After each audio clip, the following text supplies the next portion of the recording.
Hello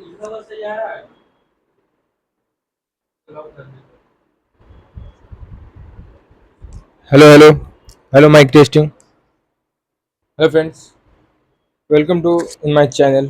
तो आज हम लोग शुरू करने वाले हैं। हमारा आज का एक नया सा टॉपिक है। क्या है? आप लोगों को बोर्ड पे दिख रहा होगा। आवाज़ क्लियर नहीं आ रहा होगा, लेकिन क्लियर आ जाएगी क्योंकि माइक थोड़ा सा दूर है मेरे से। ठीक है, तो एडजॉइंट शुरू करने वाले हैं। सर एडजॉइंट होता क्या है? सर एडजॉइंट को सीखने के लिए सबसे सबसे पहले हमें माइनर आना चाहिए। यहाँ पे लाइट प्रॉब्लम है, इसीलिए इतना ऊपर नहीं लिख रहे हैं, ठीक है सर।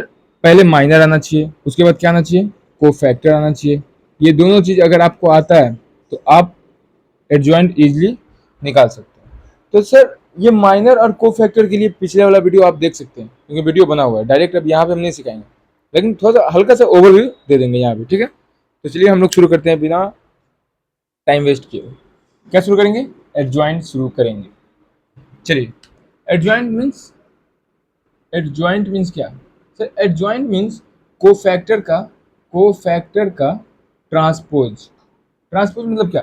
जिसको ट्रांसपोज का मतलब होता है रो को कॉलम में बदलना और कॉलम को रो में बदलना। जैसे अगर हमारे पास कोई मैट्रिक्स ए है, कोई मैट्रिक्स हमारे पास ए है, ठीक है, और यहाँ पे लिखा हुआ है सर 3 4 5 6, ठीक है, और ए का ट्रांसपोज निकालना है। क्या निकालना है? ए का ट्रांसपोज। यानी सर ए में जो रो है उसको ए ट्रांसपोज में कॉलम बना दीजिए, और जो कॉलम है उसको रो बना दीजिए। चलिए शुरू करते हैं।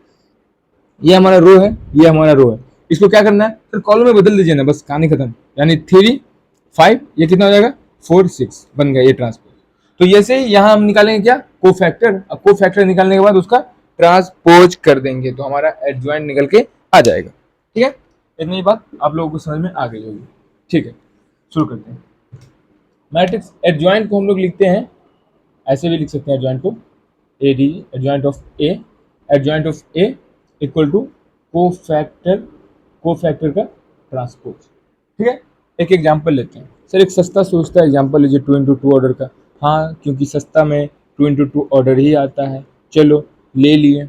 सर ए हमारा ये है, ठीक है। अब इसका हम कोफैक्टर निकालेंगे। कोफैक्टर निकालने के लिए क्या तरीका है? सर कोफैक्टर निकालने के लिए पहले हमें माइनर पता होना चाहिए। माइनर बोले तो सर एम से लिखते हैं, यानी M11 पता होना चाहिए। M11, M12, M21, M22, ठीक है, क्योंकि 2 इंटू 2 ऑर्डर है, इतना ही एलिमेंट्स होगा, इतना ही मतलब पोजीशन होगा। ये 1 पोजीशन, ये 1 2 पोजीशन, ये 2 1 और ये 2 2 पोजीशन।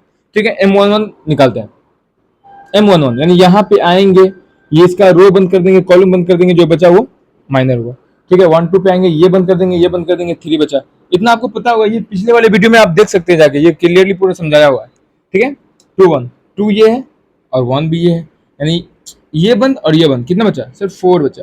M22 सर ये बंद ये बंद, आंसर इज 4। चलिए माइनर हमारा निकल गया। अब हम इसी में कोफैक्टर निकालते हैं। C11 निकालेंगे, C12 निकालेंगे, C21 निकालेंगे और C22 निकालेंगे। क्या होता है सर? जो माइनर में होता है उसी को यहाँ पे लाके लिख देते हैं। चलो लिख दिए। उसके बाद क्या होगा? इन दोनों का सम जिसमें इवन आया उसमें सेम रहेगा, यानी अगर +4 है तो +4 ही रहेगा, और अगर ऑड आया तो सर +4 है ना तो -4 हो जाएगा। तो यहाँ तो कितना हो रहा है सर? इवन आ रहा है तो +4 का +4 ही रहेगा। यहाँ तो सर ऑड आ रहा है, यानी ऑड आ रहा है, यानी इसमें माइनस लग जाएगा, यहाँ भी माइनस लग जाएगा। ये हो गया। ठीक है, तो ये क्या बन गया सर? ये हमारा कोफैक्टर बन गया। ये हमारा कोफैक्टर बन गया। तो कोफैक्टर का मैट्रिक्स क्या बनेगा? यहाँ पे बनाते हैं, एक डब्बा के अंदर बनाते हैं, एक डब्बा के अंदर बनाते हैं, इसी के अंदर आ जाएगा सब कुछ, देख लीजिए।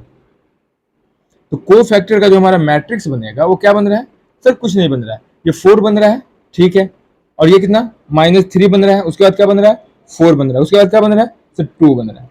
इतनी बात समझ में आई? हाँ आ गई हो। ठीक है, अगर आ गया हो तो भाई वीडियो को लाइक कर दो, सब्सक्राइब भी कर दो, क्योंकि भाई इतना मेहनत कर रहे हो, एक लाइक से क्या जा रहा है तुम्हारा? बताओ ना, तुम खुद सोचो। चलो यहाँ देखते हैं। कोफैक्टर निकल गया। अब क्या निकालना है सर? हमें तो एडजॉइंट चाहिए। किसका? एडजॉइंट ऑफ ए चाहिए। ठीक है, उसके लिए हमें क्या चाहिए? उसके लिए सर हमारा कोफैक्टर तो चाहिए ही चाहिए, लेकिन सर उसका हमारे पास ट्रांसपोज होना चाहिए। तो कैसे निकलेगा ट्रांसपोज? बस निकाल लो, इसको मिटा देते हैं, यहीं पे ट्रांसपोज निकालते हैं।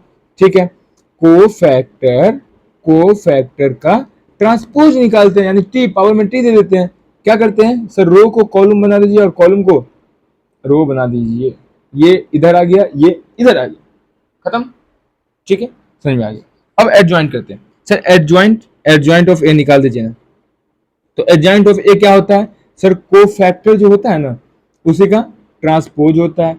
और कोफैक्टर का ट्रांसपोज क्या निकल के आया है सर? ये निकल के आया है, ये यानी 4 4 minus 3 2।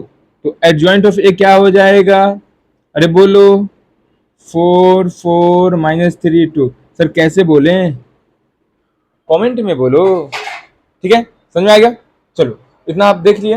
Adjoint of a matrix कैसे निकलता है सर? सबसे पहले हमें माइनर निकालना होगा, कोफैक्टर निकालना होगा, फिर कोफैक्टर का ट्रांसपोज कर देंगे तो हमारा एडजॉइंट निकल जाएगा। सर 3 इंटू 3 और आ गया, उसको कैसे निकालेंगे? बस कुछ नहीं है, 3 इंटू 3 का भी सेम पोजीशन है। क्या करना है? M1 निकालना होगा, M2 मतलब सेम पूरा माइनर निकाल लेना है, कोफैक्टर निकाल लेना है, फिर कोफैक्टर का ट्रांसपोज कर देना है, तो सर हमारा एडजॉइंट निकल के आ जाएगा।